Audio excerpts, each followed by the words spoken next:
गपोड़ी बहू। उमा जी की बहू पिंकी को गप्पे मारने की बहुत आदत थी। वो जब भी किसी के बारे में बातें करती तो बड़े बड़े गप्पे फेंका करती। आसपास के सब लोगों को पता था कि पिंकी बहुत बड़ी गपोड़ी बाज है। लोग उसकी बात पर विश्वास नहीं किया करते थे, लेकिन हाँ, उसकी बातें सुन सुनकर हंसते बहुत थे। अरे बहू, पड़ोस वाली शर्मा जी है ना, उनकी बेटी का जन्मदिन है, तुम भी चली जाना। ठीक है मम्मी जी, ये तो बता दो गिफ्ट में लेकर क्या जाना है। अरे लेकर क्या जाना है, 250 का लिफाफा दे देना, बस काफी है।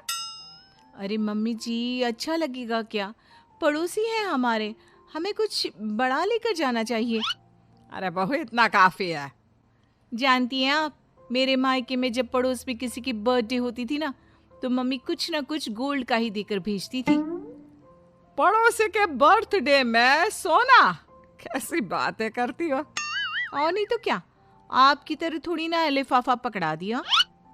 पिंकी शर्मा जी की बेटी के जन्मदिन में चली जाती है। अरे आज तो बड़ी सुंदर लग रही हो साड़ी में। जी मैं तो लहंगा पहनकर आने वाली थी, मम्मी जी नहीं मानी। अरे बेटा, बर्थडे पार्टी में तो साड़ी चल जाती है, मेरा मतलब कोई शादी थोड़ी ना है। कैसी बात कर रही हैं आप आंटी जी?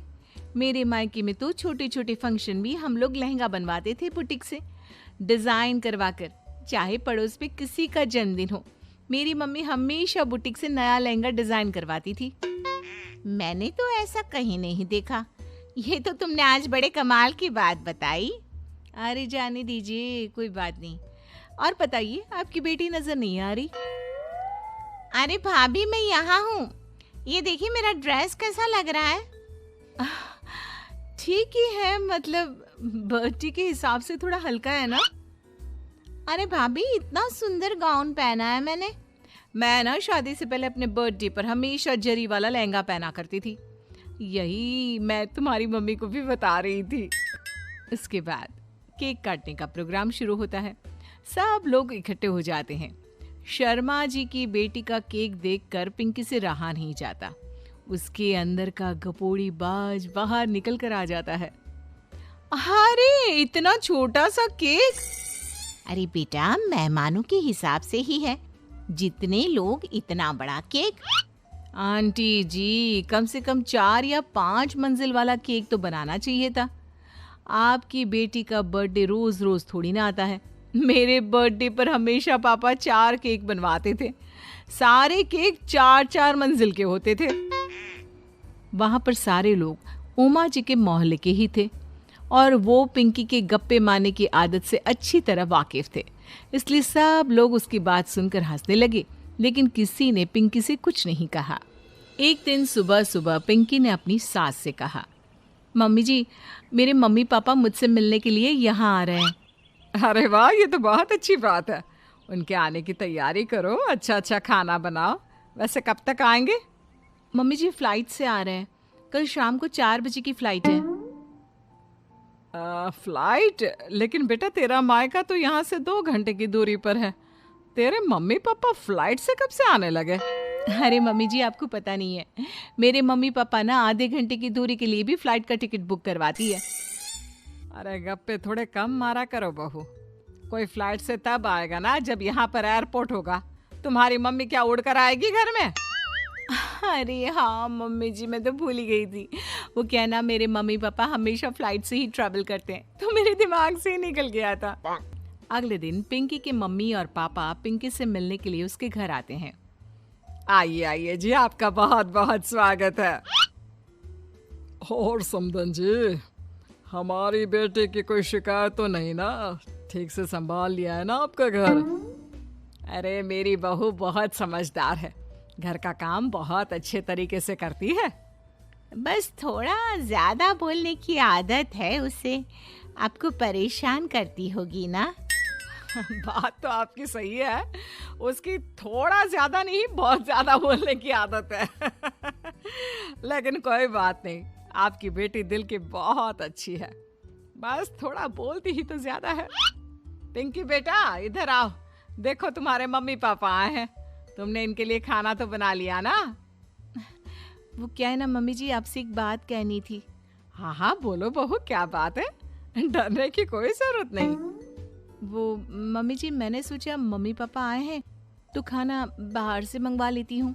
अरे कोई बात नहीं बेटा, वैसे भी तुम किचन में काम करने लग जाती तो अपने मम्मी पापा से बात कब करती। बहुत अच्छा किया। अब तुम अपने मम्मी पापा के साथ बैठकर आराम से बात करो, मैं अंदर जाती हूँ। शाम का वक्त जैसे ही दरवाजे की घंटी बजी, 3-4 लोग हाथों में खाने की बहुत सारे पैकेट लेकर उमा जी के घर पहुंच गए। अरे भाई कौन है आप लोग, लगता है गलत पते पर आ गए। नहीं नहीं माँ जी, हम तो खाने का ऑर्डर डिलीवर करने आए हैं, यहीं से बुकिंग मिली थी। अरे नहीं नहीं, आपको कोई गलत फहमी हुई है। हमारे यहाँ तो 2 ही मेहमान आए हैं। आपके हाथ के पैकेट देखकर लगता है इसमें 50 लोगों का खाना है। माँ जी आपने सही समझा, खाना तो इसमें 50 लोगों का ही है, क्योंकि हमें ऑर्डर यहीं से 50 लोगों का मिला है। अरे लेकिन इतना सारा खाना, कहीं मेरी बहू ने अपनी गप मारने की आदत के चलते ऐसा तो नहीं कर दिया। ये खाना आप रख लीजिए और हमें हमारे पैसे दे दीजिए। अच्छा वैसे कितने का बिल बना है? ज्यादा नहीं, बस 10,000 दे दीजिए। उन लोगों की बात सुनकर उमा जी पिंकी को आवाज देकर वहां बुलाती है। जैसे ही पिंकी वहां आती है, खुश होते हुए उन लोगों को वहां पर खाना रखने के लिए कहती है। अरे इतना सारा खाना क्यों मंगवाया बहू? अरे मम्मी जी, मैंने आपको बताया तो था, मम्मी पापा आए हैं तो मैं खाना बाहर से मंगवा रही हूँ। ये बात सही है बेटा, लेकिन 2 लोगों के लिए 50 लोगों का खाना? अरे मम्मी जी, कुछ कम पड़ जाए तो अच्छे थोड़ी ना लगता है, और मेरे मायके में तो ऐसा ही होता है, एक्स्ट्रा खाना मंगवाते हैं हम लोग। तभी पिंकी के मम्मी और पापा वहां पर आते हैं। अरे बेटा, एक्स्ट्रा खाना मंगवाने का मतलब ये थोड़ी ना होता है कि 2 लोगों के खाने के लिए 50 लोगों का खाना मंगवा लो। और बेटा, तुम्हारी गप मारने की आदत के चलते 10,000 का बिल आया है। तुम्हें नहीं लगता ये गलत है? देखो बहू, बढ़ा चढ़ाकर बातें करना अपनी जगह, लेकिन इतनी बड़ी बड़ी फेंकना भी गलत है ना। पहली बात तो इतने सारे पैसे लगे, और दूसरी बात खाना वेस्ट होगा। आप लोग ठीक कहते हैं, मैं आज के बाद अपनी इस आदत को कंट्रोल करने की कोशिश करूंगी और अब से गप थोड़ी कम मारा करूंगी। पिंकी की बात सुनकर सब लोग हंसने लगे।